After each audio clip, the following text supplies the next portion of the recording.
There is indisputable evidence that human beings were seafarers as much as 50 or 60,000 years ago. The peopling of Australia involved a relatively short 90 kilometers, 100-kilometer ocean voyage, but nevertheless it was an ocean voyage, and it must have involved a large enough number of people to create a permanent population that wouldn't go extinct. The settlement of Cyprus is the same thing. It was always an island, even during the Ice Age. And no ships have survived that speak to the settlement of Australia, and no ships have survived that speak to the settlement of Cyprus either. But that doesn't mean that that thing didn't happen. Yeah, I should just linger on this, because for me, it was the shipwrecks thing was convincing. And then looking back, first of all, watching your video, but also just realizing the peopling of Australia part. That's mind-boggling to me. 50,000 years ago. Just imagine being the person standing on the shore, looking out into the ocean, standing on the shore of a harsh environment, looking out to the ocean of an even harsher environment, and deciding that, you know what, I'm going to go towards near certain death. Mm-hmm. And I don't explore. know what's on the other side of that water. You can't see 90 kilometers. Humans did it. Yeah. Man, I love and again, it's that urge to explore. Yeah. And I suggest that it probably began with a few pioneers who made the journey there and back.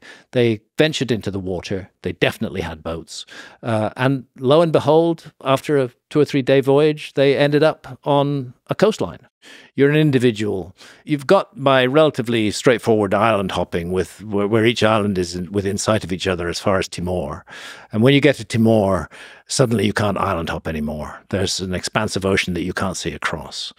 But that urge to explore, that curiosity that is central to the human condition, would undoubtedly have led some adventurous individuals to want to find out more and even be willing to risk their lives. And that first reconnoitering of what lay beyond that strait would have undoubtedly been undertaken by very few individuals, not enough to create a permanent population in Australia. But when they came back with the good news that there's a whole land there, that's the land that was in it that geographers call Sahul, which just as Sunda was the Ice Age Indonesian and Malaysian peninsula all joined together into one landmass. So Sahul was New Guinea joined to Australia. So they would have made landfall in New Guinea. And then they think, well, here is this vast, open, incredible land. We need to bring more people here. And that would have involved larger craft. You need to bring people with resources, and you need to bring enough of them, both men and women, in order to produce a population that will not rapidly become extinct. And it's the same in Cyprus. There, the detailed work that's been done suggests very strongly that we're looking at planned migrations of groups of people in excess of 1,000 at a time, bringing animals with them.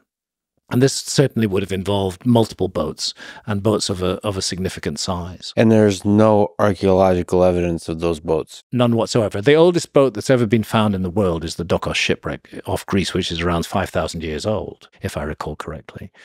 So everything that makes a boat is lost to time?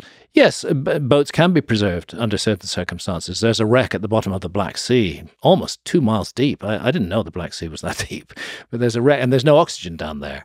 That is more than 2,000 years old and is still in pretty much perfect condition. But in other conditions, the structure of the ship evaporates. Sometimes what you're left with is the cargo of the ship, and you could say there was a ship that sank here, but the ship itself has gone.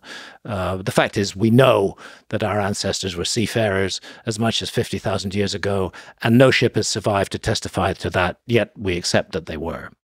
Do you think one day we'll find a ship that's 10, 20, 30, 40, 50,000 years old?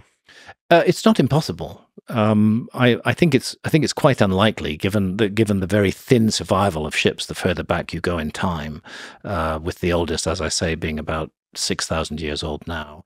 And then the other thing to take into account is the Younger Dryas event itself and the cataclysmic circumstances of that event, and the roiling of the seas that would have taken place then. How much would have survived in a boat accident at that time would have survived for thousands of years afterwards? I'm not sure, but I don't give up hope. It's possible.